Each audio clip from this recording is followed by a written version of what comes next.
Sebelum ceritanya dimulai, silakan tulis di kolom komentar dari daerah mana saja teman-teman yang menonton cerita ini. Jangan lupa like dan subscribe agar channel ini bisa semakin berkembang dan bisa mempersembahkan cerita yang lebih menarik lagi. Udara di dalam kantor pos terasa pengap.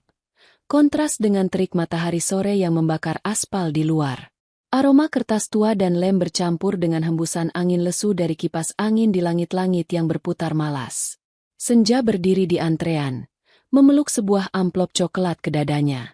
Amplop itu tidak terlalu besar, tetapi terasa begitu berat. Seolah isinya adalah beban bertahun-tahun yang akhirnya ia kumpulkan dalam satu wadah. Tangannya yang memegang amplop itu sedikit gemetar, bukan karena takut, tetapi karena luapan emosi yang akhirnya menemukan muaranya. Dingin pendingin ruangan tidak mampu meredam debaran di jantungnya yang terasa seperti genderang perang. Perang yang akan ia mulai sendirian, untuk dirinya sendiri. Ia melirik ke sekeliling. Orang-orang datang dan pergi dengan urusan mereka masing-masing. Seorang ibu mengirim paket untuk anaknya yang kuliah di luar kota. Sepasang anak muda membeli perangko untuk surat cinta mereka. Seorang bapak tua membayar tagihan rutin. Semua tampak normal. Tidak ada yang tahu bahwa di dalam amplop coklat yang senja dekap, tersimpan sebuah keputusan final. Sebuah surat pemutusan hubungan yang akan mengakhiri 8 tahun pernikahannya. Surat gugatan cerai. Ia menarik napas dalam-dalam, mencoba menenangkan dirinya. Kilasan-kilasan kejadian beberapa hari terakhir berputar di benaknya seperti film rusak. Pemicunya adalah sebuah foto. Sebuah foto yang Rendra, suaminya, kirimkan secara tidak sengaja. Seharusnya foto itu dikirimkan untuk Valerie, wanita simpanannya. Tapi entah karena keteledoran atau takdir sedang berpihak padanya, foto itu justru masuk ke ponselnya. Dalam foto itu, Rendra tersenyum lebar, memeluk pinggang Valerie dengan mesra. Mereka berdiri di balkon sebuah kamar hotel dengan latar belakang pemandangan laut yang biru dan indah. Rendra hanya mengenakan celana pendek, dan Valerie mengenakan bikini. Senyum mereka begitu lepas, begitu bahagia. Senyum yang sudah lama tidak pernah Rendra berikan untuknya. Di bawah foto itu ada tulisan singkat. Akhirnya bisa santai berdua. Kerjaan di proyek beres. Proyek. Kata itu terasa seperti tamparan keras. Rendra pamit padanya 2 hari sebelumnya. Katanya ada proyek penting di luar pulau yang harus ia awasi langsung. Ia bilang ini kesempatan besar untuk karirnya. Ia bahkan berakting begitu meyakinkan. Dengan wajah lelah dan tumpukan berkas yang ia bawa sebagai properti. Senja, seperti biasa, mempercayainya. Ia menyiapkan semua keperluannya, memasukkan kemeja-kemeja terbaiknya ke dalam koper, bahkan membuatkan bekal makanan untuk di perjalanan. Ia mengantarnya sampai ke depan pintu dengan doa dan senyuman, berharap suaminya sukses dan lekas pulang. Bodoh, betapa bodohnya dirinya. Foto itu adalah puncaknya. Tetapi bukan akarnya. Akarnya sudah menjalar begitu dalam selama bertahun-tahun. 8 tahun yang lalu, Senja adalah seorang perempuan muda penuh mimpi. Ia baru saja lulus dengan predikat terbaik dari jurusan desain grafis dan mulai merintis usaha kecilnya sendiri, menerima pesanan logo dan desain promosi. Usahanya mulai berkembang, kliennya mulai banyak. Lalu ia bertemu Rendra, seorang arsitek muda yang ambisius dan karismatik. Rendra memujinya, mendukung mimpinya, dan berjanji akan membangun masa depan bersama. Setelah menikah, semua berubah perlahan. Rendra mulai mengeluh. Sayang, kamu capek banget kayaknya. Buat apa sih kerja sampai larut malam? Kan sekarang ada aku.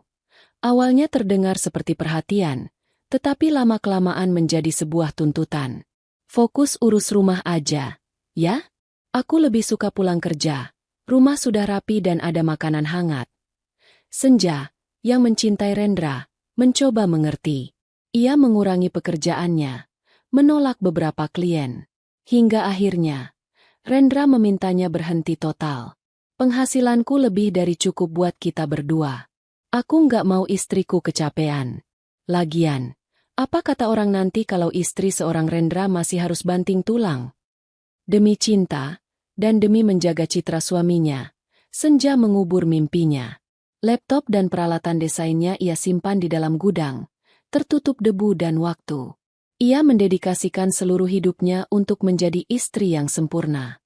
Rumah selalu bersih, pakaian Rendra selalu rapi, makanan favoritnya selalu tersedia. Ia menjadi manajer rumah tangga yang tidak pernah digaji, menjadi pendengar setia setiap keluh kesah Rendra tentang pekerjaannya, menjadi bayangan yang memastikan hidup suaminya nyaman dan tanpa celah.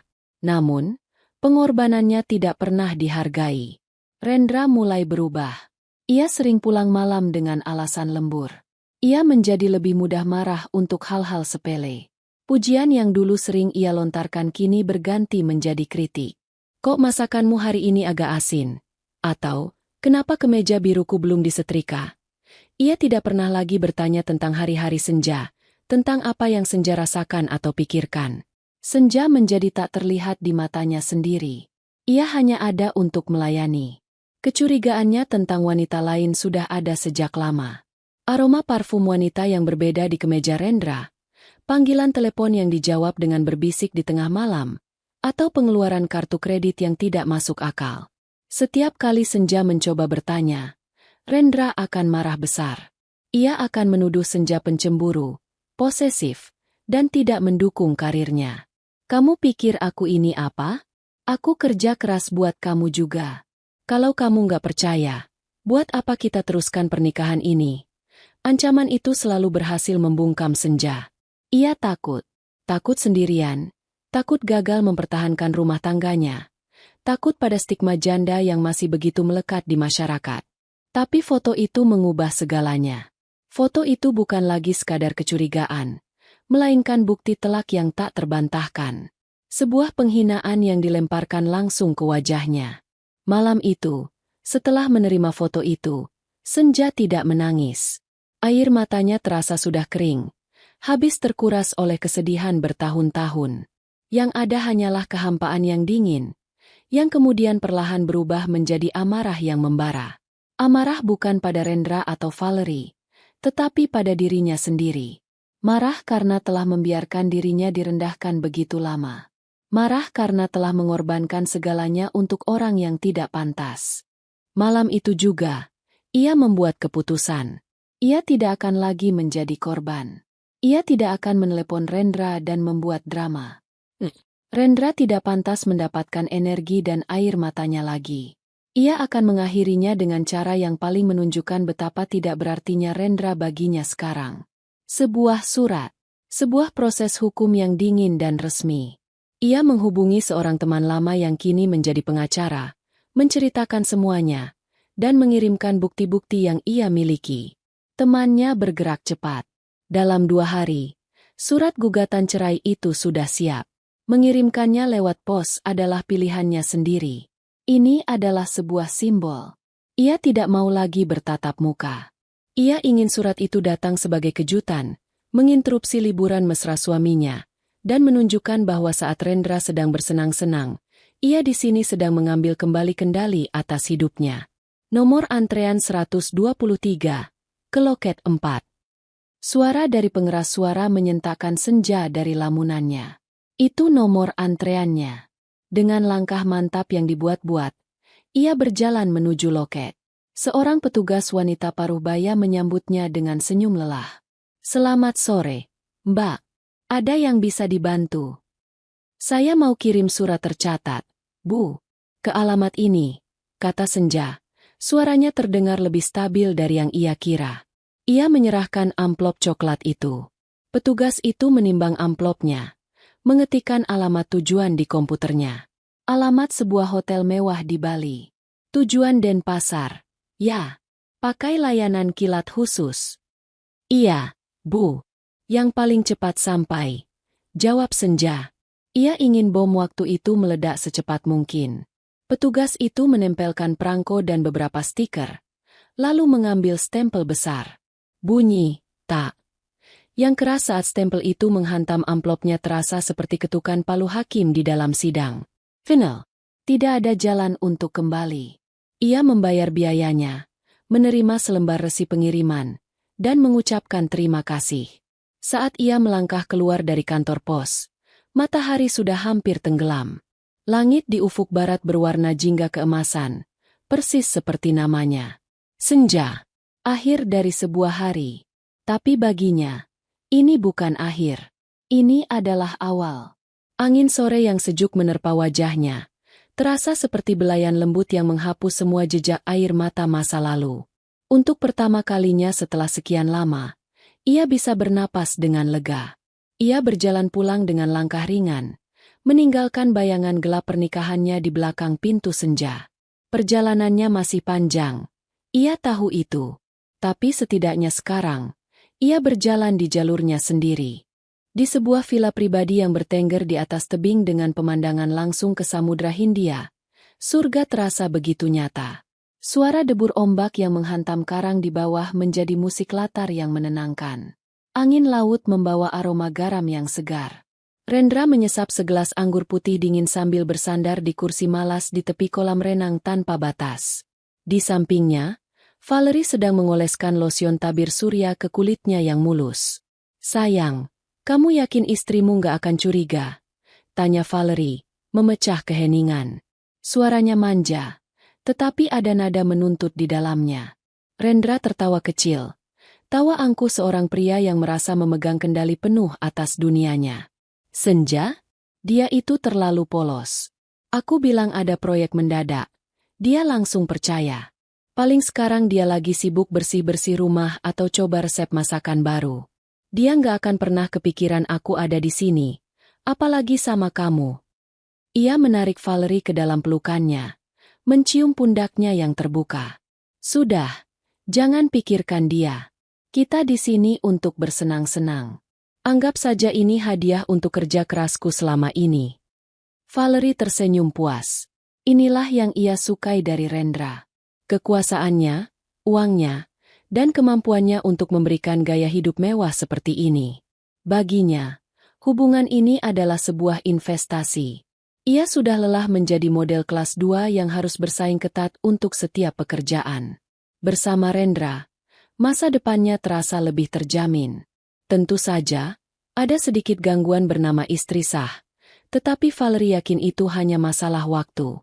Ia cukup pandai memainkan perannya sebagai wanita yang memuja dan memahami Rendra, sesuatu yang menurutnya tidak dimiliki oleh istri Rendra yang ia bayangkan sebagai perempuan rumahan yang membosankan.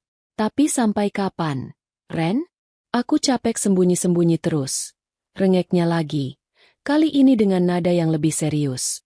"Aku mau kita bisa pamer ke semua orang. Aku mau status yang jelas." Rendra menghela napas. Percakapan ini lagi. "Sabar, sayang. Proses cerai itu rumit dan mahal. Aku harus atur strategi dulu. Aku nggak mau Senja dapat bagian banyak. Dia nggak berhak. Semua ini kan hasil kerja kerasku." Ia tidak benar-benar berniat menceraikan Senja dalam waktu dekat. Baginya, sistem yang ia jalani sekarang sudah sempurna.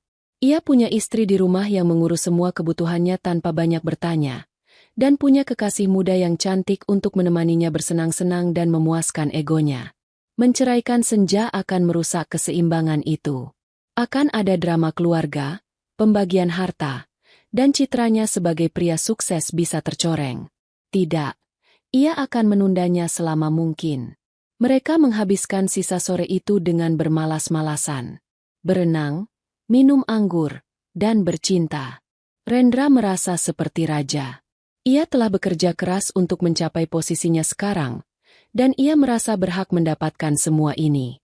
Ia merasa pantas mendapatkan istri yang patuh dan kekasih yang menarik. Ia adalah pusat dari alam semestanya sendiri, dan semua orang di sekitarnya hanyalah planet yang berputar mengelilinginya. Menjelang petang, saat mereka sedang bersiap untuk makan malam di sebuah restoran mewah, seorang staf hotel mengetuk pintu villa mereka. "Permisi, Pak Rendra. Ada kiriman surat tercatat untuk Bapak." Rendra mengerutkan kening. "Surat? Dari siapa?" tanyanya dengan nada kesal. Liburannya yang sempurna terganggu oleh hal sepele seperti ini. "Kurir pos yang antar, Pak. Harus diterima langsung oleh penerima," jawab staf itu sopan. Dengan langkah malas, Rendra berjalan ke pintu dan menandatangani bukti terima. Ia mengambil amplop coklat itu, membolak-baliknya. Tidak ada nama pengirim, hanya stempel pos dan stiker-stiker resmi. Mungkin dokumen dari kantor yang menyusul, pikirnya. Ia melemparkan amplop itu ke atas meja kopi di ruang tengah dan kembali ke kamar untuk memakai kemejanya. Apaan tuh? Tanya Valerie sambil merapikan riasannya di depan cermin. Nggak tahu. Paling dokumen gak penting dari kantor. Nanti saja aku lihat. Jawab Rendra acuh tak acuh. Namun, rasa penasaran mengganggunya. Saat Valerie masih di kamar mandi, ia kembali ke ruang tengah, mengambil amplop itu, dan merobeknya dengan tidak sabar. Ia mengeluarkan beberapa lembar kertas yang terlipat rapi. Matanya menyapu baris pertama di kertas paling atas. Kop suratnya berwarna emas, dengan lambang Garuda. Pengadilan agama. Jantungnya berhenti berdetak sesaat. Ini pasti salah. Mungkin surat panggilan sebagai saksi untuk kasus teman atau kerabat. Ia terus membaca. Matanya terpaku pada dua nama yang tertulis tebal. Senja binti, nama ayah Senja, sebagai penggugat, dan Rendra bin, nama ayah Rendra, sebagai tergugat. Di bawahnya, tertulis dengan jelas, perihal, gugatan cerai. Dunia Rendra seakan runtuh dalam sekejap. Udara di ruangan mewah itu tiba-tiba terasa sesak. Suara debur ombak yang tadi menenangkan kini terdengar seperti gemuruh yang mengejeknya. Ia membaca isi surat itu berulang kali, mencoba mencari kesalahan, mencoba meyakinkan dirinya bahwa ini hanya mimpi buruk. Tetapi tulisan itu begitu jelas. Alasan-alasan gugatan disebutkan satu persatu. Perselingkuhan, penelantaran secara emosional. Bahkan ada lampiran salinan foto dirinya bersama Valerie yang ia kirimkan tempo hari. Hahaha. Rendra tiba-tiba tertawa. Tawa yang terdengar aneh dan dipaksakan. Ini nggak mungkin. Ini lelucon. Valerie keluar dari kamar mandi, terkejut mendengar tawa Rendra. Kamu kenapa, Ren? Kok ketawa sendiri? Rendra menunjukkan surat itu pada Valerie. Wajahnya pucat pasi. Senyumnya lenyap digantikan oleh ekspresi tidak percaya yang bercampur amarah. Lihat ini. Istrimu yang polos, itu menggugat cerai aku. Valerie merebut kertas itu dari tangan Rendra. Matanya membelalak saat membacanya. Ini di luar skenarionya. Ia menginginkan perceraian, tetapi dengan cara yang elegan, di mana Rendra yang memegang kendali dan ia keluar sebagai pemenang. Gugatan dari pihak istri, apalagi dengan bukti perselingkuhan, akan membuat posisi mereka sangat lemah. Ini akan menjadi perang yang kotor dan berantakan. Gila, desis Valerie. Berani banget dia. Berani? Dia itu nekat. Raung Rendra. Amarahnya kini meledak. Ia mondar-mandir di ruangan seperti singa yang terkurung. Dia pikir dia siapa bisa melakukan ini padaku? Setelah semua yang aku berikan padanya. Rumah, mobil, hidup enak. Dia pikir dia bisa hidup tanpa aku. Rasa terkejutnya berubah menjadi kemarahan yang membabi buta. Egonya sebagai laki-laki, sebagai suami, sebagai penguasa dalam rumah tangganya, telah dilukai dengan sangat parah. Dan yang lebih menyakitkan adalah cara Senja melakukannya. Tanpa drama, tanpa telepon, tanpa air mata. Hanya sebuah surat resmi yang dingin, yang dikirimkan langsung ke surga pribadinya, merusaknya tanpa ampun. Ini adalah sebuah deklarasi perang, dan ia merasa ditusuk dari belakang. Ia meraih ponselnya. Tangannya gemetar karena marah. Ia harus menelepon Senja. Ia akan memaki-makinya, mengancamnya, membuatnya menarik kembali gugatan gila ini. Ia akan membuat perempuan itu sadar di mana posisinya. Halo? Suara di seberang telepon terdengar begitu tenang, begitu datar. Suara yang sama sekali tidak menunjukkan rasa takut atau bersalah. Senja, kamu sudah gila, ya? Surat apa yang kamu kirim ini? Bentak Rendra. Suaranya menggema di ruangan. Valerie hanya bisa menonton dengan cemas. Makan malam romantis mereka sudah pasti batal. Surga mereka telah diinterupsi oleh badai yang datang dari tempat yang paling tidak mereka duga. Di tengah kemewahan villa itu, Rendra untuk pertama kalinya merasakan sesuatu yang sudah lama tidak ia rasakan, kehilangan kendali. Dan perasaan itu membuatnya sangat sangat ketakutan. Ponsel di atas meja bergetar hebat, memecah keheningan di dalam rumah kontrakan yang masih berbau cat baru. Senja, yang sedang duduk di lantai menyortir buku-buku lamanya, melirik layar. Nama, suamiku, tertera di sana. Sebuah nama kontak yang kini terasa asing dan ironis. Ia membiarkannya bergetar, menyelesaikan getaran kelimanya sebelum akhirnya hening. Ia tahu Rendra akan menelepon. Ia sudah mempersiapkan dirinya untuk ini. Beberapa detik kemudian, ponsel itu bergetar lagi. Kali ini, Senja menarik napas panjang, menghembuskannya perlahan, lalu menggeser ikon hijau. Ia tidak mengatakan apa-apa, hanya menunggu. Senja, kamu sudah gila, ya? Surat apa yang kamu kirim ini? Suara bentakan Rendra di seberang sana terdengar nyaring, bahkan sedikit pecah, khas orang yang sedang dikuasai amarah. Senja bisa membayangkan wajahnya yang memerah, urat lehernya yang menonjol. Dulu, suara seperti itu akan membuatnya gemetar ketakutan, membuatnya buru-buru meminta maaf bahkan jika ia tidak bersalah. Tapi sekarang, anehnya, ia tidak merasakan apa-apa. Suara itu terdengar jauh, seperti suara orang asing yang sedang mengamuk di jalanan. Tidak ada lagi kekuatan dalam bentakan itu yang bisa menembus hatinya. Setelah semua yang aku berikan padamu, ini balasanmu. Kamu pikir kamu siapa? Hah? Berani-beraninya menggugat cerai aku. Rendra terus berteriak. Rentetan makian dan tuduhan keluar dari mulutnya. Ia menuduh Senja tidak tahu berterima kasih, menuduhnya punya laki-laki lain, menuduhnya sengaja ingin menghancurkan hidupnya. Semua tuduhan yang dulu akan membuatnya menangis, kini hanya terdengar seperti dengungan nyamuk. Senja tetap diam, membiarkan Rendra mengeluarkan semua amarahnya. Ia memandangi sampul sebuah buku desain grafis miliknya yang sudah kusam, mengusapnya dengan lembut. Ini dunianya yang dulu, dunia yang ia tinggalkan demi Rendra. Dan kini, ia akan mengambilnya kembali. Kamu dengar aku tidak, Senja? Cepat tarik gugatan itu sekarang juga. Aku tidak mau tahu. Kalau tidak, kamu akan menyesal. Ancam Rendra, suaranya mulai serak. Akhirnya, Senja membuka suara. Nadanya tenang, dingin, dan tanpa emosi. Semua sudah kujelaskan di surat.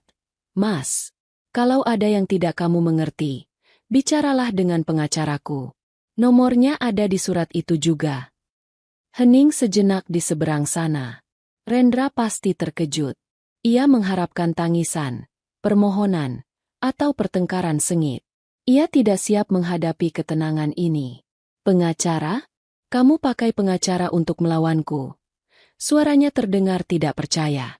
Ini bukan untuk melawanmu, jawab Senja, masih dengan nada yang sama. Ini untuk menyelesaikan apa yang sudah tidak bisa dipertahankan lagi. Aku tutup teleponnya. Dan sebelum Rendra sempat membalas, Senja menekan tombol merah. Ia mematikan ponselnya, meletakkannya di sudut ruangan. Selesai. Satu jembatan lagi telah ia bakar. Ada sedikit getaran di tangannya, sisa-sisa adrenalin. Tapi di dalam hatinya, ia merasa lega. Begitu lega. Ia bersandar ke dinding, memejamkan mata, dan membiarkan ingatannya kembali ke 2 hari yang lalu. Hari di mana ia meninggalkan rumah itu. Setelah menghubungi pengacaranya, langkah pertama yang ia lakukan adalah menelepon Sari, sahabatnya sejak kuliah. Sar, aku butuh bantuanmu. Aku mau pindahan, katanya di telepon, tanpa basa-basi. Sari, yang sudah tahu seluk-beluk pernikahannya, tidak banyak bertanya. Aku sampai di rumahmu dalam 30 menit. Siapkan kopi. Dan benar saja, Sari datang dengan mobil bak terbukanya, membawa beberapa kardus kosong dan wajah penuh tekad. Akhirnya, hanya itu yang Sari katakan sambil memeluk Senja erat. Pelukan itu memberikan kekuatan yang luar biasa. Mereka mulai berkemas dalam diam. Senja membuka lemari pakaiannya yang besar, yang penuh dengan gaun-gaun mahal dan tas-tas bermerek.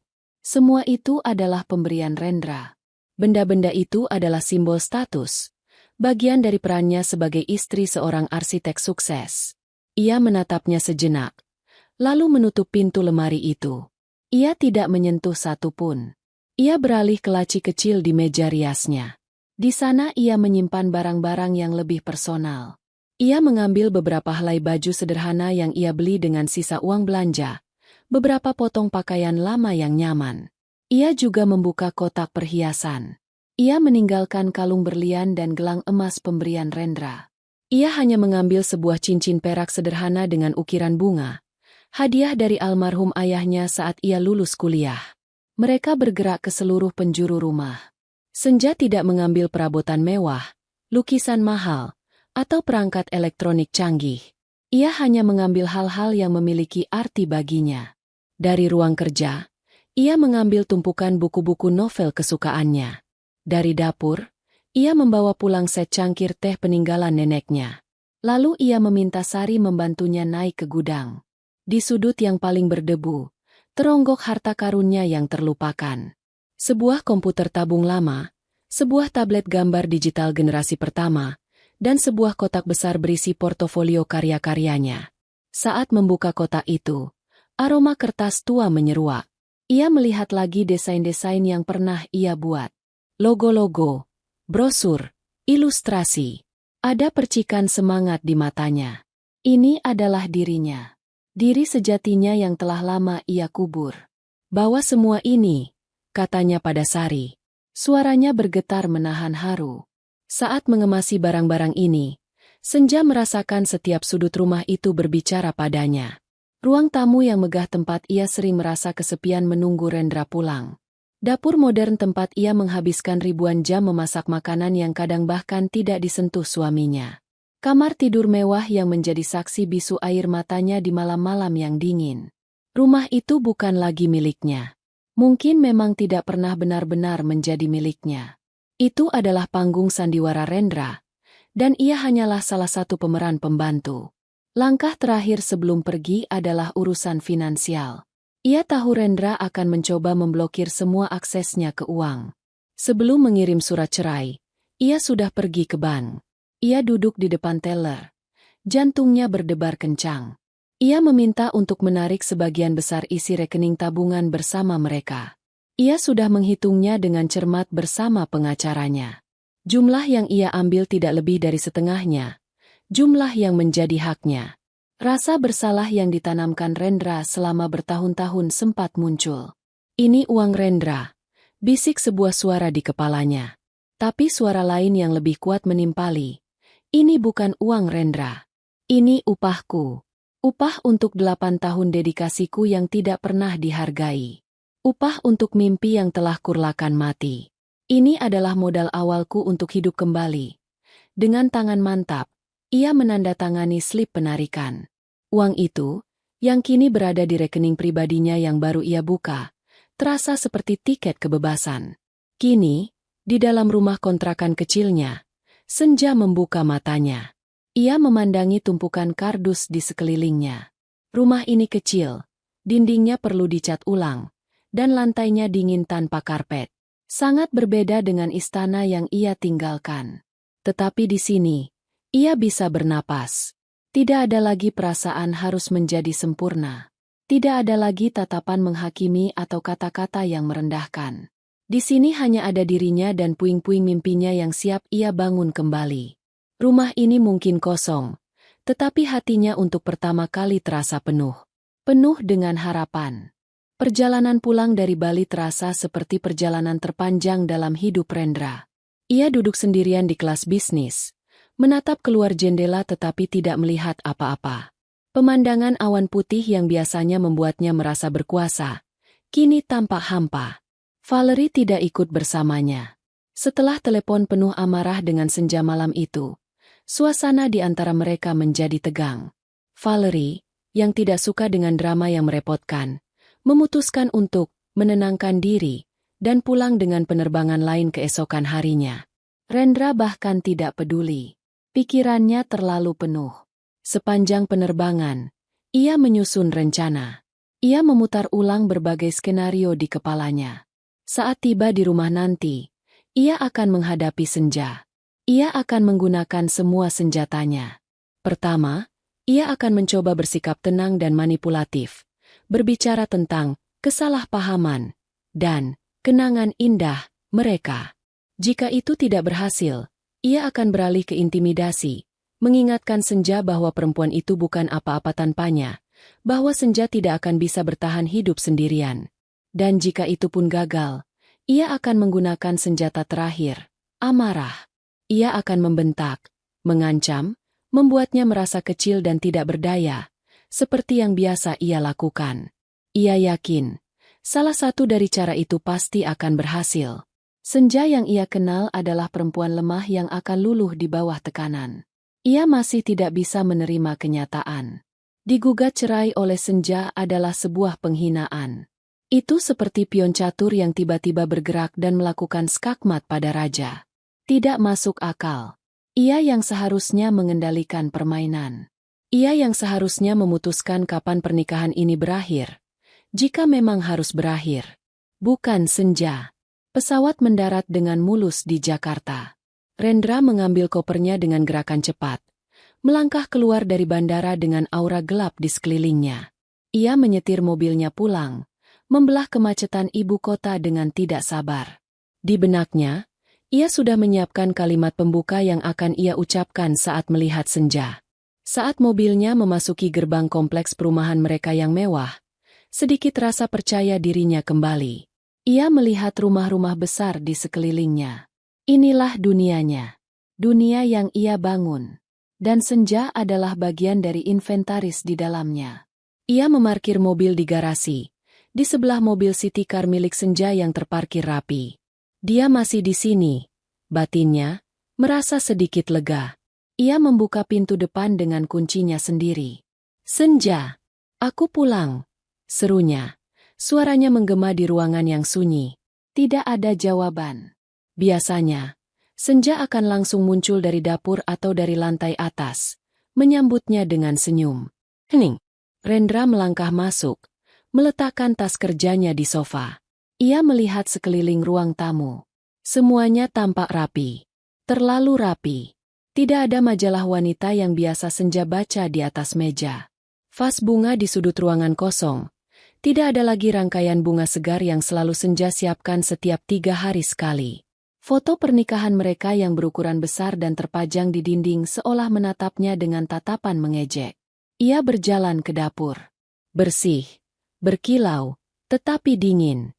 Tidak ada aroma masakan. Ia membuka kulkas. Hanya ada beberapa botol bir, air mineral, dan beberapa bumbu dasar. Tidak ada bahan makanan segar. Tidak ada kotak-kotak makanan yang sudah Senja siapkan untuknya. Perutnya yang lapar tiba-tiba terasa melilit. Bukan karena lapar, tetapi karena perasaan aneh yang mulai merayapinya. Dengan langkah yang lebih cepat, ia menaiki tangga menuju kamar mereka. Senja? Panggilnya lagi. Suaranya terdengar ragu. Ia membuka pintu kamar. Pemandangan di depannya membuatnya terpaku. Tempat tidur masih rapi seperti ditinggal di hotel. Tetapi sisi ranjang tempat Senja biasa tidur tampak begitu kosong. Ia berjalan menuju lemari pakaian raksasa mereka. Dengan tangan bergetar, ia membuka pintu di bagian sisi Senja. Kosong. Bukan benar-benar kosong. Beberapa gaun malam yang mahal dan pakaian bermerek yang jarang dipakai masih tergantung di sana. Seperti hantu dari kehidupan masa lalu.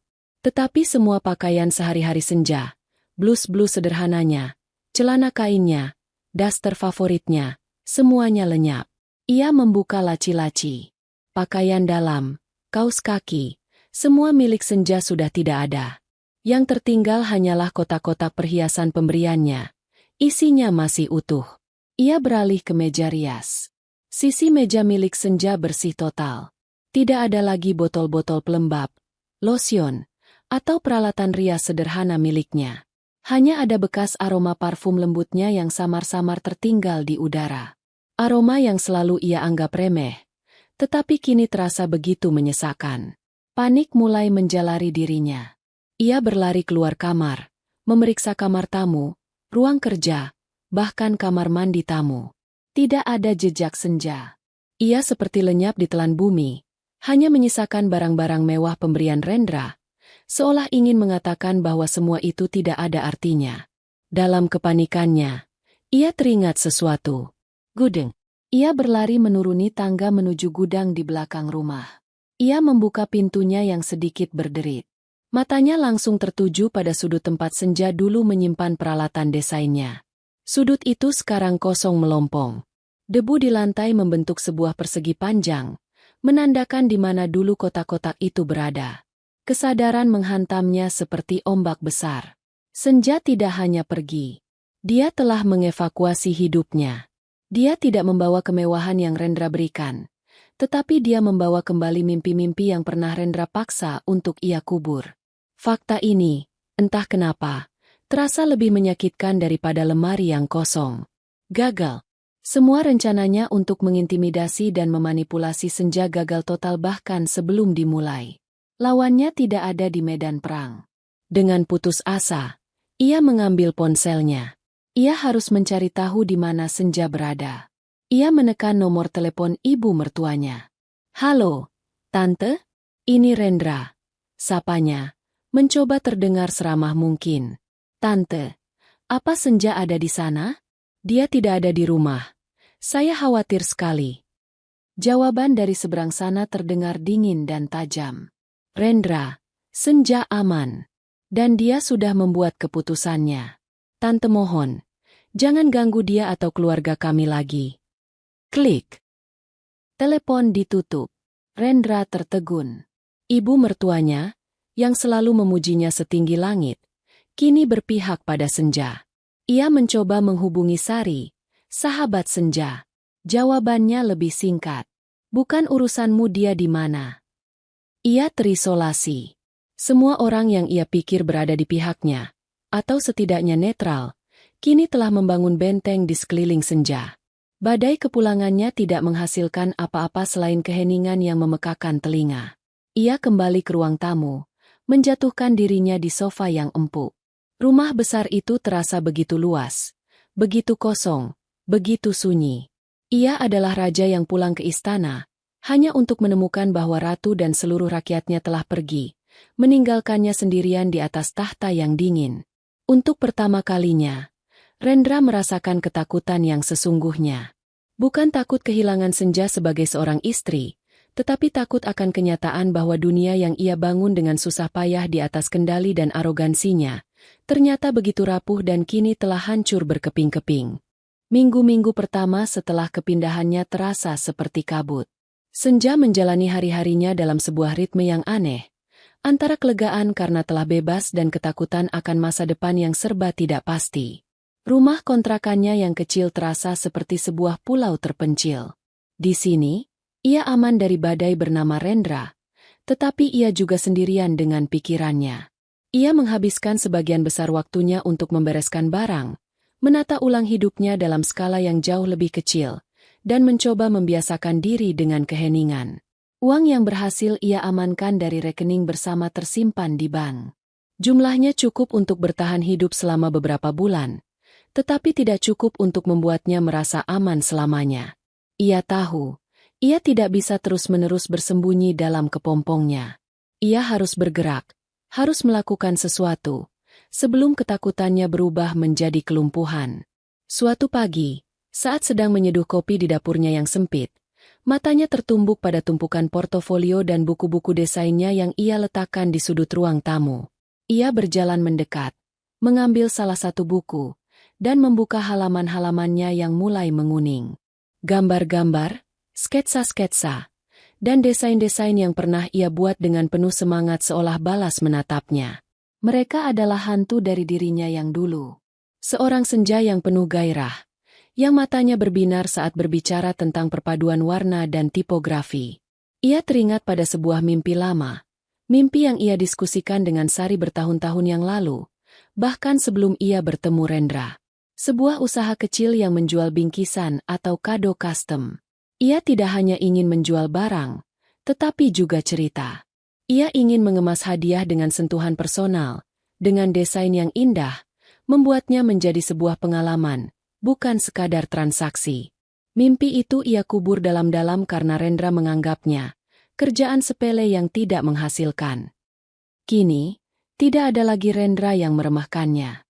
Kini, yang ada hanyalah dirinya dan sisa-sisa mimpi itu. Sebuah ide mulai terbentuk di benaknya. Dengan gemetar, ia mengambil laptop lamanya yang berhasil ia selamatkan dari gudang.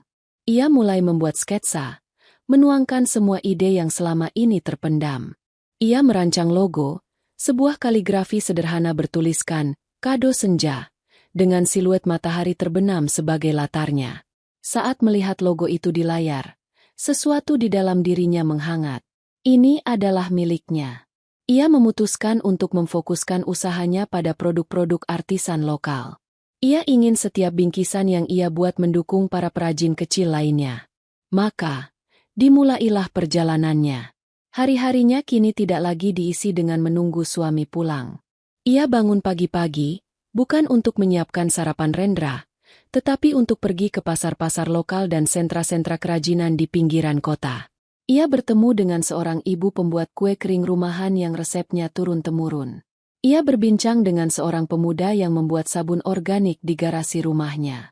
Ia menemukan sebuah desa kecil tempat para wanita menenun syal dengan pewarna alami. Setiap pertemuan memberinya energi baru. Orang-orang ini, mereka tidak punya banyak, tetapi mereka punya semangat. Mereka punya kebanggaan atas karya tangan mereka. Sesuatu yang sudah lama hilang dari diri Senja. Tentu saja, perjalanannya tidak mulus. Ia harus belajar tentang bisnis dari nol. Ia menghabiskan malam-malamnya untuk membaca artikel tentang pemasaran digital, tentang cara menghitung harga pokok penjualan, tentang manajemen stok. Kepalanya pusing, dan seringkali ia merasa kewalahan. Ada malam di mana ia duduk sendirian di depan laptopnya, merasa begitu kecil dan bodoh, dan tergoda untuk menyerah. Untuk apa semua ini? Bisiknya pada diri sendiri. Bukankah lebih mudah hidup seperti dulu, tanpa perlu pusing memikirkan uang? Tetapi bayangan kehidupan seperti dulu, bayangan menjadi bayang-bayang Rendra, sudah cukup untuk membuatnya kembali bergidik dan menguatkan tekadnya. Ia tidak mau kembali ke sana. Sari, sahabatnya, menjadi malaikat penjaga dalam proses ini. Setiap akhir pekan, Sari akan datang membantunya. "Senja, fotomu ini kurang terang. Coba deh ambil gambarnya di dekat jendela pas pagi hari." Atau, "Caption Instagrammu terlalu kaku. Coba ceritakan kisah di balik produknya." Sari membantunya membuat akun media sosial yang proper, mengajarinya trik-trik sederhana untuk membuat konten yang menarik. Ibunya juga tidak tinggal diam. Melalui jaringan pertemanannya, ibunya menghubungkan Senja dengan beberapa pemasok kain kemasan dan pita dengan harga miring. Sesekali, ibunya akan datang ke kontrakan, membawakan makan siang dan membantunya mengemas pesanan-pesanan awal yang datang dari teman dan kerabat. Dukungan tanpa pamrih dari orang-orang terdekatnya inilah yang menjadi bahan bakarnya. Lalu, suatu sore, keajaiban kecil itu terjadi. Saat sedang menata stok barang, ponselnya berbunyi. Sebuah notifikasi pesanan masuk dari situs web sederhananya. Senja memeriksa nama pemesannya. Ia tidak kenal nama itu. Ini bukan teman, bukan pula kerabat. Ini adalah pelanggan pertamanya yang sesungguhnya. Seorang asing yang menemukan kado Senja dari internet dan memutuskan untuk percaya padanya. Jantungnya berdebar begitu kencang.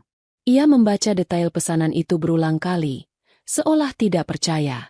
Sebuah bingkisan untuk hadiah ulang tahun ibu, berisi teh herbal, selai nanas buatan tangan, dan sebuah syal tenun. Senja merasa seperti baru saja memenangkan lotre. Dengan semangat yang meluap-luap, ia menyiapkan pesanan itu. Ia mengerjakannya dengan penuh ketelitian, seolah sedang mengerjakan sebuah mahakarya. Ia memilih kotak terbaik, menata setiap produk dengan hati-hati, mengikat pita dengan simpul yang paling sempurna. Ia bahkan menulis sebuah kartu ucapan terima kasih dengan tulisan tangannya sendiri. "Terima kasih telah menjadi pelanggan pertama kami. Semoga bingkisan ini membawa kebahagiaan." Setelah menyerahkan paket itu ke kurir, ia duduk di lantainya yang dingin, merasakan kelelahan yang luar biasa sekaligus kepuasan yang mendalam. Kelelahan ini terasa berbeda. Ini bukan lelah karena melayani dan menunggu tanpa dihargai. Ini adalah lelah karena berkarya. Lelah karena memperjuangkan mimpinya sendiri. Dan rasanya begitu manis. Seminggu kemudian, sebuah email masuk ke ponselnya. Email dari pelanggan pertamanya. Isinya singkat. "Terima kasih banyak, Mbak Senja. Kadonya indah sekali, dan ibu saya sangat suka. Pengemasannya sangat personal dan penuh perasaan. Saya pasti akan memesan lagi nanti." Senja membaca email itu sambil menangis. Kali ini, bukan tangisan kesedihan atau keputusasaan. Ini adalah tangisan haru. Sebuah pengakuan atas kerja kerasnya. Sebuah validasi bahwa ia bisa. Bahwa ia berharga. Bukan karena statusnya sebagai istri seseorang, tetapi karena dirinya sendiri. Karena apa yang bisa ia ciptakan dengan tangan dan kepalanya sendiri. Malam itu, di tengah tumpukan kardus, pita, dan aroma wangi dari produk-produknya, Senja tidak lagi merasa sendirian. Ia ditemani oleh harapan. Puing-puing mimpinya yang berserakan kini mulai ia susun kembali, satu persatu, menjadi sebuah mozaik baru yang jauh lebih indah dan lebih kuat dari sebelumnya. Sementara Senja sedang sibuk membangun kembali dunianya, dunia Rendra justru sedang runtuh perlahan. Setelah shock awal karena menemukan rumah yang kosong, arogansinya kembali mengambil alih. Ia berpikir, ini hanya sementara. Senja hanya sedang merajuk. Paling lama sebulan. Dia pasti akan kehabisan uang dan datang memohon untuk kembali. Ia hanya perlu menunggu. Tetapi kenyataan menghantamnya lebih cepat dari yang ia duga. Panggilan pertama datang dari pengacaranya. "Pak Rendra, saya sudah menerima surat balasan dari pengacara Ibu Senja. Mereka menolak mediasi dan ingin langsung lanjut ke proses pengadilan," kata pengacara itu di telepon dengan nada formal. Selain itu, mereka melampirkan bukti-bukti yang cukup kuat terkait tuduhan perselingkuhan, termasuk bukti transfer dana ke rekening pihak ketiga dan foto-foto. "Posisi kita cukup sulit," Rendra mengumpat dalam hati. Jadi Senja tidak hanya pergi, dia sudah mempersiapkan perang ini dengan matang. "Lalu soal harta Gonogini," lanjut pengacara itu, "pihak Ibu Senja menuntut pembagian 50% dari semua aset yang didapat selama masa pernikahan, termasuk rumah, mobil, dan investasi atas nama Bapak." "Apa? Itu tidak adil," protes Rendra. "Semua itu hasil kerja kerasku. Dia hanya di rumah saja." "Dalam hukum perkawinan tidak seperti itu, Pak. Kontribusi seorang istri dalam mengurus rumah tangga juga dihitung. Dan dengan adanya bukti perselingkuhan di pihak Bapak, posisi tawar Ibu Senja menjadi sangat tinggi di mata hakim." Setelah telepon itu ditutup, Rendra membanting ponselnya ke sofa. Kepalanya pusing. Ia mulai menghitung.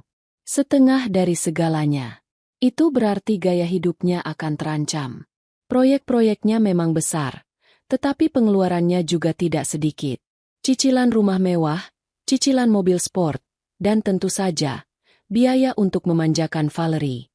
Tekanan finansial ini mulai memengaruhi segalanya. Ia menjadi lebih mudah tersinggung. Pekerjaan di kantor terasa lebih berat. Dan pulang ke rumah yang kosong dan sunyi setiap malam hanya memperburuk suasana hatinya. Ia baru sadar, betapa banyak hal-hal kecil yang dulu Senja urus tanpa pernah ia sadari. Cucian kotor kini menumpuk, tagihan-tagihan hampir terlambat dibayar, dan ia lebih sering makan makanan cepat saji karena tidak ada yang memasak untuknya. Hubungannya dengan Valerie juga mulai terasa dampaknya.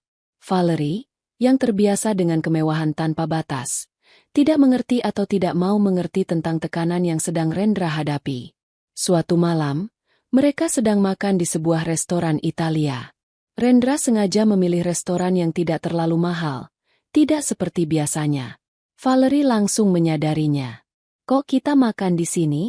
Biasanya kan kita ke tempat yang di Hotel Bintang 5 itu." Keluh Valerie sambil membolak-balik menu dengan bibir cemberut. "Lagi ingin coba suasana baru saja," jawab Rendra, berbohong. Selama makan, Valerie lebih sibuk dengan ponselnya, memotret makanannya dari berbagai sudut untuk diunggah ke media sosial. Rendra menatapnya dalam diam. Tiba-tiba saja, ia teringat pada Senja. Saat makan, Senja tidak pernah menyentuh ponselnya. Ia akan mendengarkan cerita-cerita Rendra tentang kantor, bertanya tentang harinya, memastikan Rendra makan dengan nyaman. Valerie ada di depannya, tetapi terasa begitu jauh. Sementara Senja, yang entah di mana, bayangannya justru terasa begitu dekat. Setelah makan, saat berjalan menuju mobil, Valerie berhenti di depan sebuah butik tas ternama. Sayang, lihat deh, koleksi terbarunya sudah keluar. Temani aku lihat ke dalam sebentar, ya?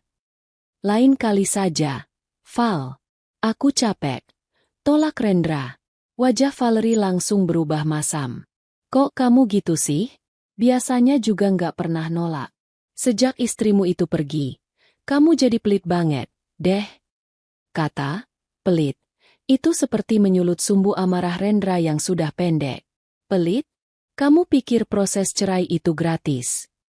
Aku bisa kehilangan setengah dari semua asetku. Dan yang bisa kamu pikirkan hanya tas baru. Bentaknya.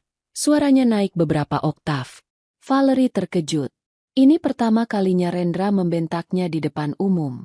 Loh, itu kan urusanmu. Salahmu sendiri kenapa bisa sampai ketahuan. Kamu kan yang janji mau menceraikan dia dan menikahiku. Kenapa sekarang aku yang harus ikut susah? Pertengkaran mereka berlanjut di dalam mobil.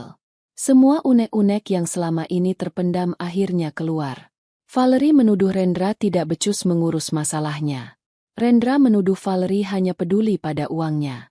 Kata-kata tajam saling terlontar, merusak citra hubungan sempurna yang selama ini mereka coba tampilkan. Hubungan yang dibangun di atas kebohongan dan kesenangan sesaat itu ternyata tidak cukup kuat untuk menghadapi tekanan dari dunia nyata.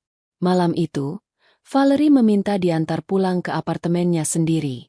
Aku butuh waktu untuk berpikir, katanya dengan dingin sebelum membanting pintu mobil. Rendra tidak mencoba menahannya. Ia pulang sendirian ke rumahnya yang besar dan gelap.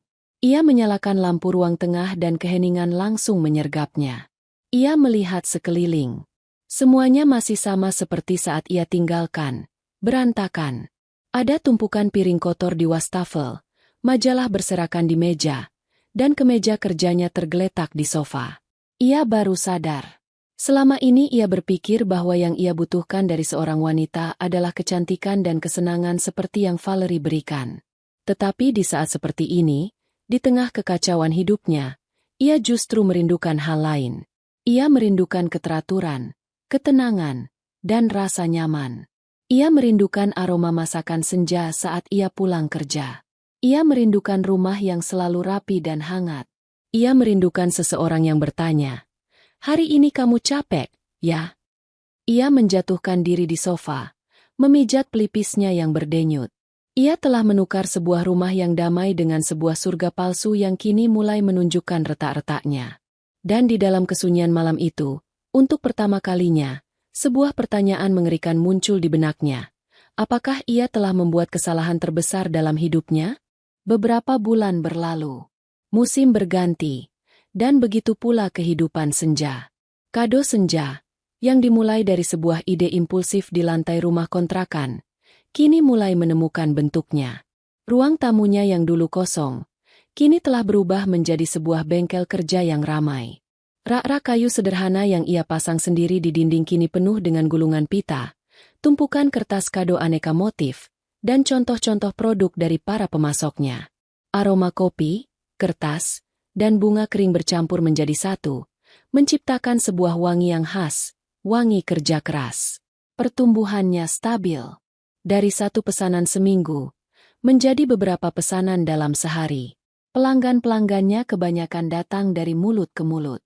Seorang ibu yang puas dengan bingkisan lahiran, merekomendasikannya ke teman arisannya. Seorang karyawan kantor yang memesan untuk acara perpisahan, menyebarkan informasinya di grup departemennya. Setiap pesanan, sekecil apapun, ia kerjakan dengan sepenuh hati. Ia percaya bahwa energi yang ia tuangkan dalam karyanya akan sampai kepada penerimanya. Transformasi tidak hanya terjadi pada usahanya, tetapi juga pada dirinya. Senja yang sekarang jauh berbeda dengan Senja yang dulu. Ia tidak lagi punya waktu untuk meratapi masa lalu. Hari-harinya diisi dengan kegiatan yang produktif. Ia belajar bernegosiasi dengan pemasok, yang awalnya membuatnya gugup setengah mati. Ia belajar mengelola keuangan usahanya, mencatat setiap pemasukan dan pengeluaran di sebuah buku besar dengan tulisan tangan yang rapi. Ia bahkan belajar menjadi model untuk produknya sendiri, meminta Sari memotret tangannya yang sedang menata bingkisan untuk diunggah ke media sosial. Penampilannya pun berubah. Ia tidak lagi memakai gaun-gaun mahal yang terasa mengekang. Pakaian favoritnya kini adalah kaos katun sederhana dan celana jin yang nyaman. Rambutnya lebih sering ia ikat ekor kuda.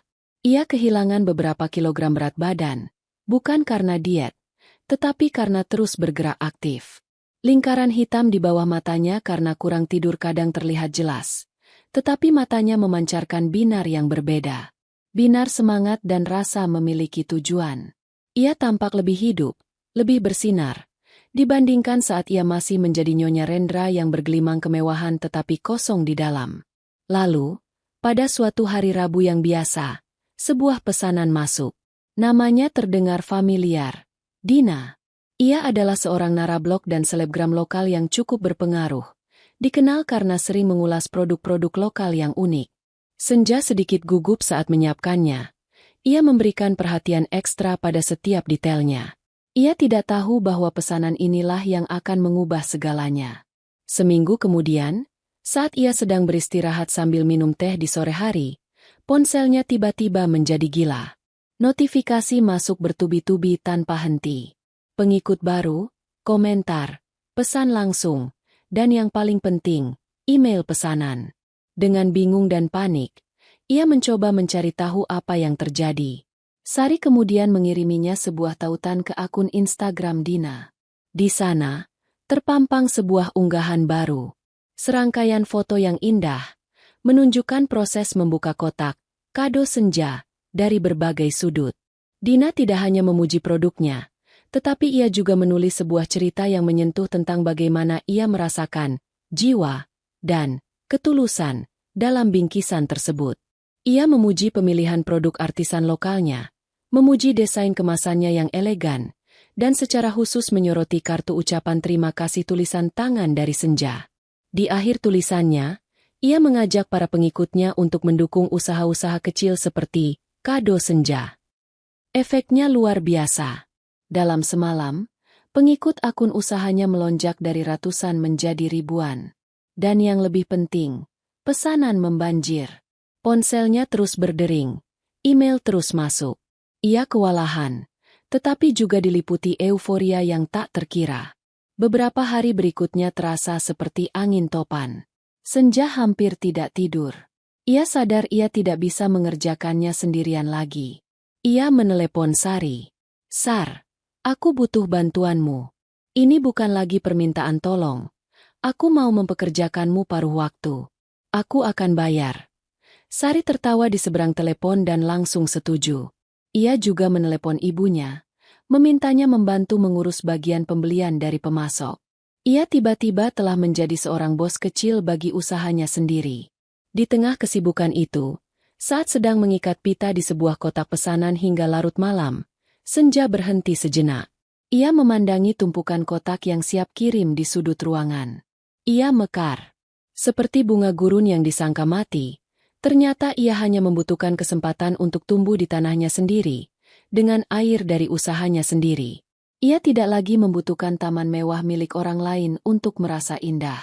Di belahan kota yang lain, di dalam sebuah rumah yang dingin dan sepi, Rendra sedang menelusuri media sosial di ponselnya tanpa tujuan. Hidupnya terasa monoton dan kelabu. Hubungannya dengan Valerie sudah di ujung tanduk, penuh dengan pertengkaran. Proses perceraiannya berjalan alot dan menguras energi serta uang. Ia merasa lelah. Saat itulah ia melihatnya. Istri dari salah seorang kliennya mengunggah ulang cerita Instagram dari seorang narablog bernama Dina. Unggahan itu menampilkan sebuah kotak kado yang elegan. Rendra hampir saja melewatinya. Tetapi kemudian matanya menangkap sebuah nama di pojok bawah. Kado Senja. Jantungnya berdebar sedikit lebih cepat. Ia mengetuk profil itu. Matanya membelalak. Itu benar. Logo matahari terbenam yang ia lihat di sketsa-sketsa lama Senja. Foto-foto produk yang ditata dengan apik, dengan gaya yang sangat ia kenali sebagai sentuhan estetika Senja. Lalu ia melihatnya. Sebuah foto candid, mungkin diambil oleh temannya, menampilkan senja yang sedang tertawa. Tangannya sibuk menata bunga kering.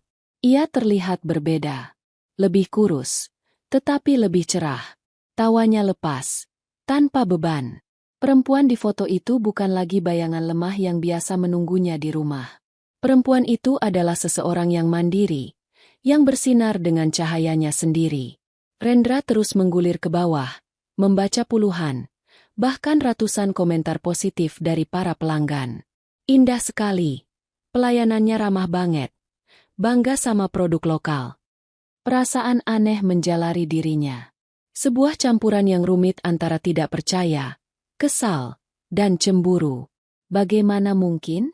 Bagaimana mungkin Senja, perempuan yang ia anggap tidak akan bisa apa-apa tanpanya, kini membangun sesuatu yang begitu sukses? Kesuksesan Senja terasa seperti sebuah tamparan keras baginya. Setiap pujian untuk Senja di kolom komentar itu seolah menjadi vonis atas kegagalannya sendiri dalam menilai istrinya. Namun, di balik semua perasaan negatif itu, terselip sesuatu yang lain. Sesuatu yang sangat kecil, yang hampir tidak berani ia akui. Secuil rasa bangga. Ia ingat, samar-samar, Senja pernah menceritakan mimpi ini kepadanya di awal pernikahan mereka. Mimpi yang ia tertawakan dan ia suruh untuk dilupakan. Dan kini, mimpi itu menjadi kenyataan, tanpa bantuannya sedikit pun. Kesadaran itu menghantamnya dengan keras. Ia tidak hanya kehilangan seorang istri yang melayaninya. Ia telah meremehkan dan melepaskan seorang mitra yang sebenarnya memiliki potensi luar biasa. Dan melihat Senja mekar di tengah gurun kehidupannya yang gersang, membuat Rendra merasa lebih kering dan lebih kosong dari sebelumnya. Kekosongan yang dirasakan Rendra semakin hari semakin dalam. Hubungannya dengan Valerie akhirnya benar-benar kandas. Pertengkaran terakhir mereka adalah tentang rencananya memotong pengeluaran, termasuk menjual mobil sportnya untuk menutupi biaya pengacara dan potensi pembagian harta. Bagi Valerie, itu adalah akhir dari segalanya. Tanpa kemewahan, Rendra tidak lagi menarik di matanya. Valerie pergi, meninggalkan Rendra sendirian dengan semua masalahnya. Kini, hanya ada dua hal yang mengisi pikiran Rendra, proses cerai yang menguras hartanya, dan bayangan kesuksesan Senja yang terus menghantuinya. Setiap malam, di rumahnya yang besar dan sunyi, ia akan membuka profil Kado Senja, menatap foto-foto produk dan wajah Senja yang tampak bahagia. Sebuah obsesi mulai tumbuh. Ia meyakinkan dirinya sendiri bahwa semua masalahnya akan selesai jika ia bisa mendapatkan Senja kembali. Ia merasa, Senja adalah jangkar hidupnya yang telah ia putuskan talinya secara bodoh. Ia harus merebutnya kembali. Ia tidak lagi berpikir logis. Ia tidak menganggap bahwa Senja mungkin sudah benar-benar tidak menginginkannya lagi. Dalam arogansinya, ia percaya bahwa Senja pasti masih memiliki perasaan padanya, bahwa penolakannya di telepon tempo hari hanyalah sebuah bentuk kemarahan sesaat. Ia hanya perlu menunjukkan penyesalan, dan Senja yang lemah lembut, itu pasti akan luluh. Ia memutuskan untuk menemuinya langsung. Ia mendapatkan alamat bengkel kerja, Kado Senja, dari profil bisnisnya. Suatu sore, setelah mengumpulkan semua keberaniannya, ia mengendarai mobilnya ke sana. Ia bahkan sempat berhenti di toko bunga untuk membeli sebuket lili putih, bunga favorit Senja dulu. Lingkungan tempat tinggal Senja sangat berbeda dari dunianya. Jalanannya lebih sempit, rumah-rumahnya lebih sederhana dan berdekatan. Ada anak-anak bermain di gang. Suasana kehidupan terasa lebih hangat dan nyata di sini. Ia merasa seperti orang asing. Setelah beberapa kali bertanya, akhirnya ia menemukan rumah kontrakan itu. Ada sebuah papan kayu kecil yang tergantung di terasnya, bertuliskan, Kado Senja, dengan ukiran tangan yang indah. Dari jendela yang terbuka, ia bisa melihat ke dalam. Senja tidak sendirian. Ia sedang bersama Sari. Mereka berdua tertawa sambil menggunting pita. Pemandangan itu terasa begitu ringan dan bahagia. Pemandangan yang sudah lama sekali tidak ia saksikan. Tawa Senja, yang ditujukan bukan untuknya, terasa seperti sayatan kecil di hatinya. Ia menarik napas dalam-dalam, memantapkan hati, lalu melangkah masuk melalui pintu yang terbuka. Permisi. Tawa di dalam ruangan itu langsung berhenti. Senja dan Sari menoleh serempak. Senyum di wajah Senja memudar, digantikan oleh ekspresi terkejut yang dengan cepat berubah menjadi tenang dan terkendali. Ia tidak terlihat takut. Sementara itu, wajah Sari langsung mengeras. Tatapannya tajam dan penuh permusuhan. "Mau apa kamu kesini?" desis Sari, nadanya protektif. Senja meletakkan guntingnya, lalu memberikan isyarat pada Sari. "Sar, enggak apa-apa. Bisa tolong kamu lanjutkan sebentar di belakang?" katanya dengan suara yang sangat tenang. Sari tampak ragu, tetapi akhirnya mengangguk dan berjalan ke ruangan lain, tidak lupa memberikan tatapan peringatan terakhir pada Rendra. Kini mereka hanya berdua. Rendra merasa canggung berdiri di tengah ruangan yang penuh dengan barang-barang kerajinan itu. Ruangan itu berantakan, tetapi berantakan yang produktif. Aromanya harum. Suasana di sini begitu hidup. Sangat kontras dengan rumahnya yang seperti museum. "Senja, aku." Rendra memulai. Suaranya terdengar serak. Ia menyodorkan buket bunga lili di tangannya. "Ini untukmu." Senja menatap bunga itu sejenak, tetapi tidak menerimanya. "Duduklah, Mas." "Ada apa?" katanya. Nadanya sopan tetapi berjarak. Ia tidak lagi memanggilnya Mas Rendra, hanya Mas. Tapi entah kenapa, panggilan itu terasa lebih formal dan jauh. Rendra meletakkan bunga itu di atas meja terdekat dan duduk di sebuah kursi kayu kecil. Ia menatap Senja. Perempuan di hadapannya ini adalah istrinya, tetapi juga terasa seperti orang lain. Ada kepercayaan diri dalam postur tubuhnya. Ada ketenangan di matanya.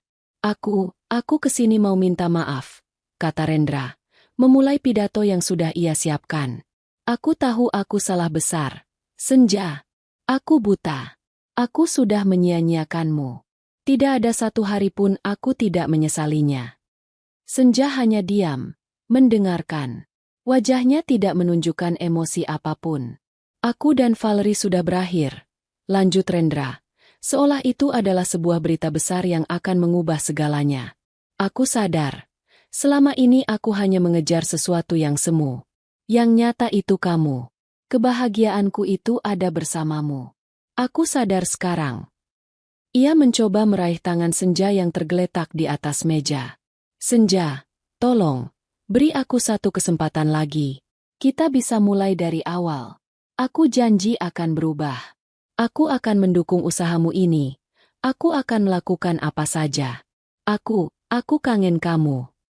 Tangannya hanya sempat menyentuh ujung jari Senja sebelum perempuan itu menarik tangannya kembali dengan perlahan, tanpa sentakan.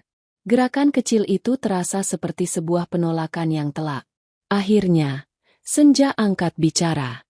Suaranya lembut, tetapi setiap katanya terasa kokoh seperti batu karang. "Terima kasih, Mas, atas permintaan maafnya. Aku hargai niat baikmu untuk datang ke sini." Ia berhenti sejenak, menatap lurus ke mata Rendra. "Tapi, jawaban aku adalah tidak." "Kenapa?" potong Rendra.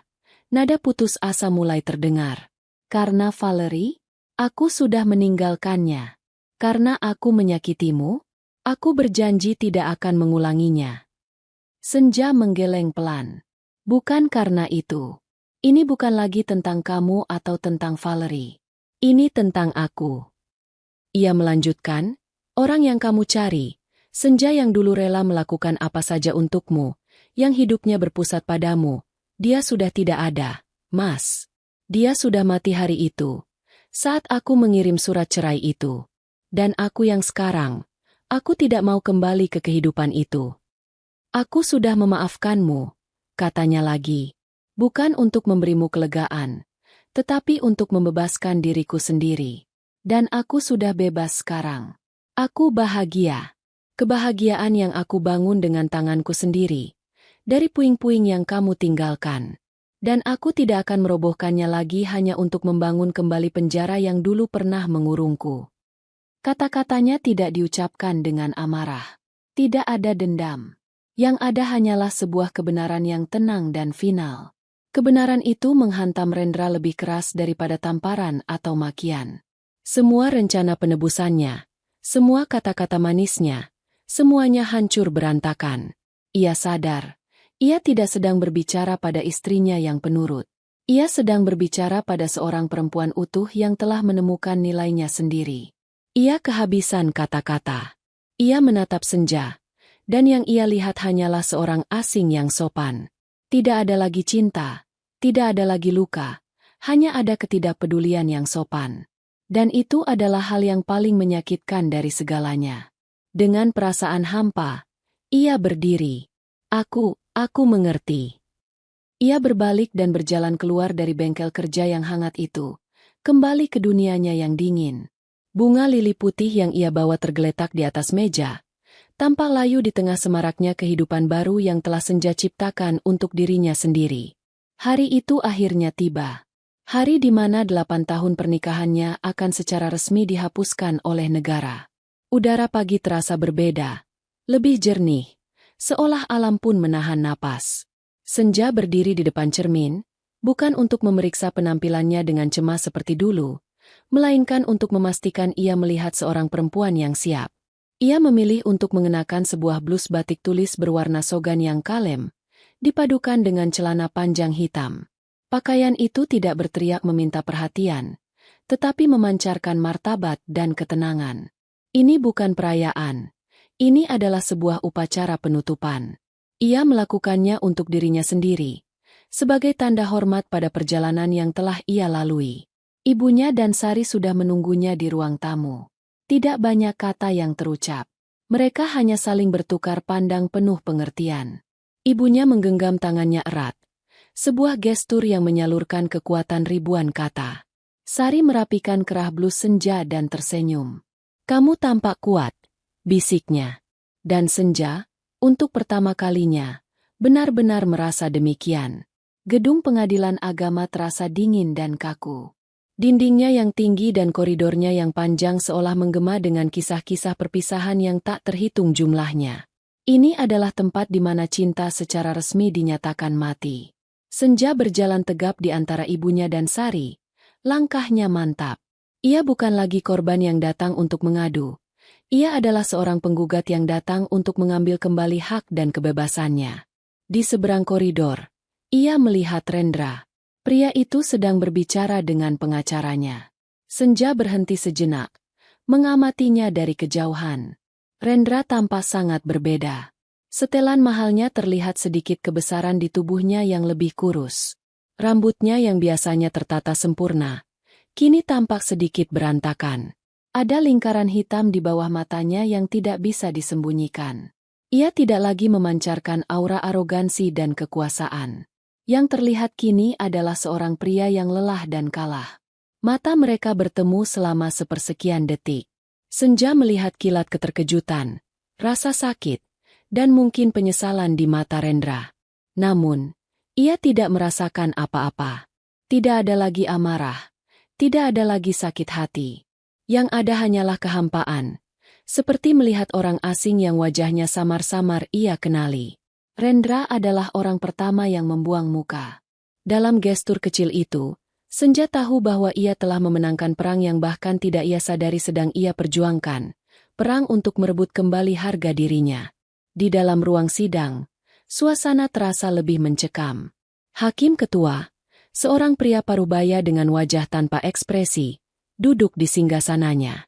Panitera membolak-balik berkas dengan gerakan mekanis. Pengacara dari kedua belah pihak duduk tegap di kursi masing-masing. Senja duduk di antara ibunya dan pengacaranya, sementara Rendra duduk sendirian di seberang ruangan. Kesendiriannya tampak begitu nyata dan menyedihkan. Sidang dimulai.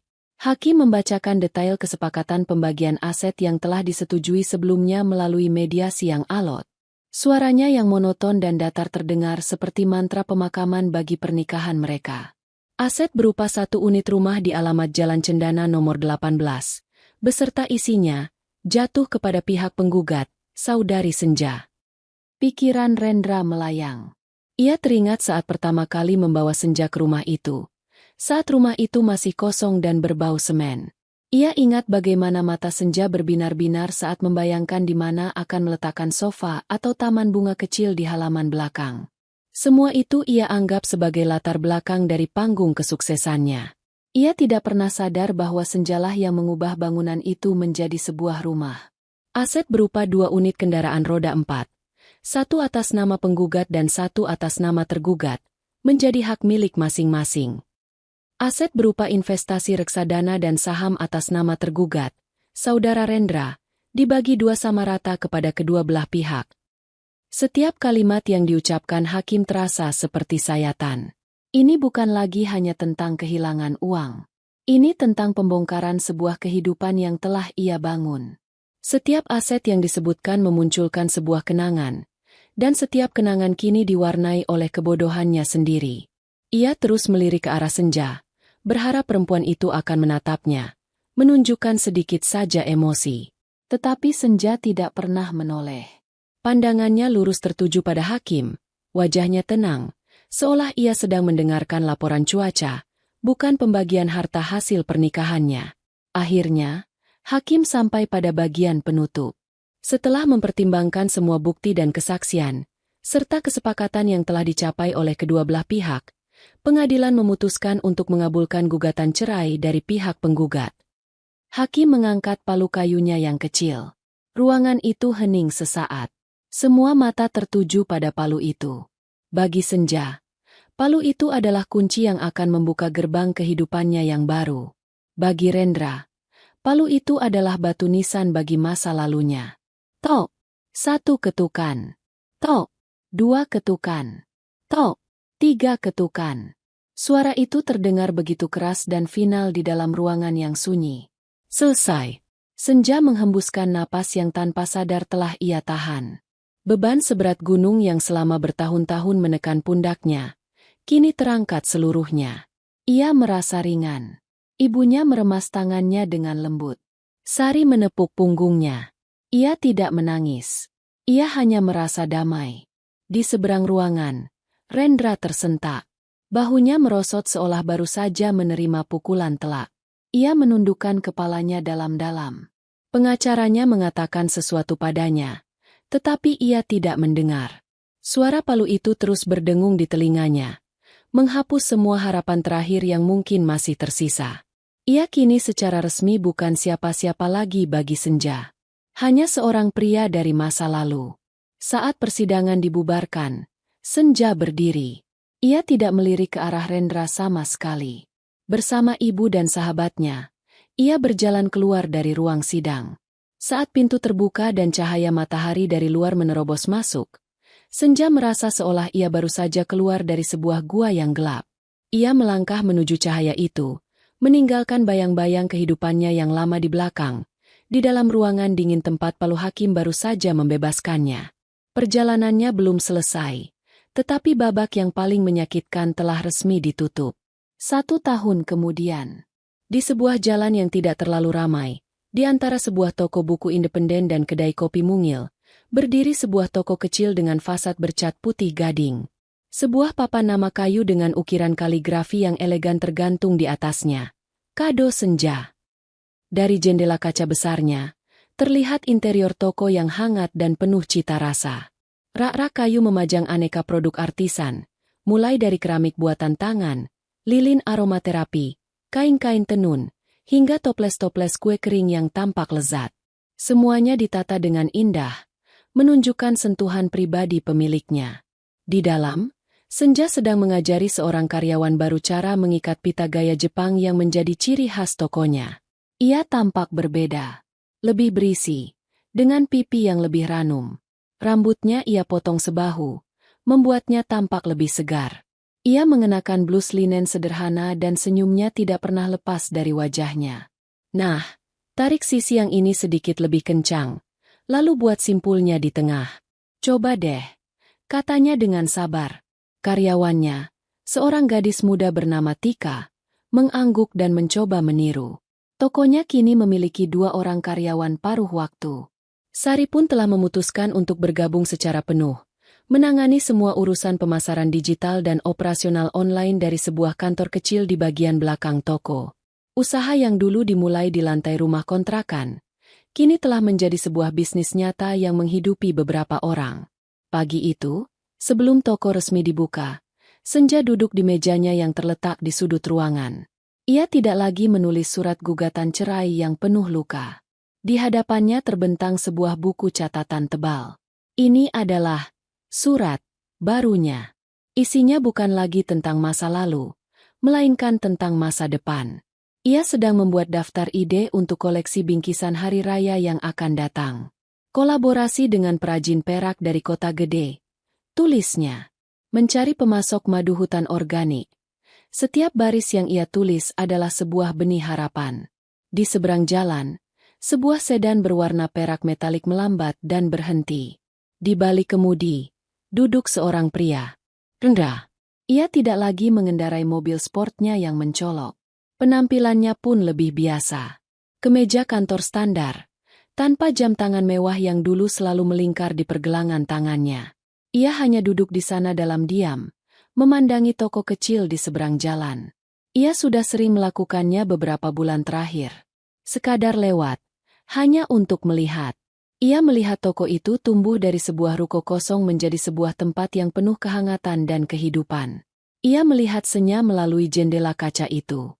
Ia melihatnya tertawa bersama karyawan, menyapa pelanggan dengan ramah, atau sekadar menyiram tanaman hias di depan toko. Setiap kali melihatnya, perasaan yang sama selalu muncul. Sebuah sesal yang dalam dan sunyi, yang sudah menjadi bagian permanen dari dirinya. Ia melihat kebahagiaan yang nyata, kebahagiaan yang tidak ada hubungannya dengan uang atau status. Kebahagiaan yang lahir dari gairah dan kerja keras. Kebahagiaan yang pernah ditawarkan kepadanya, yang dengan sombongnya ia buang. Pagi itu, ia melihat Senja tertawa.